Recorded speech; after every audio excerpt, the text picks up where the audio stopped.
యుద్ధంలో మీరు పోరాడతారు. మీరు తోడు లేకుండా జీవితంలో నన్ను పోరాడమంటున్నారు. అంతేనా?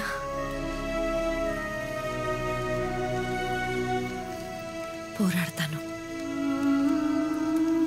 అమ్మని బిడ్డని జాగ్రత్తగా చూసుకుంటాను.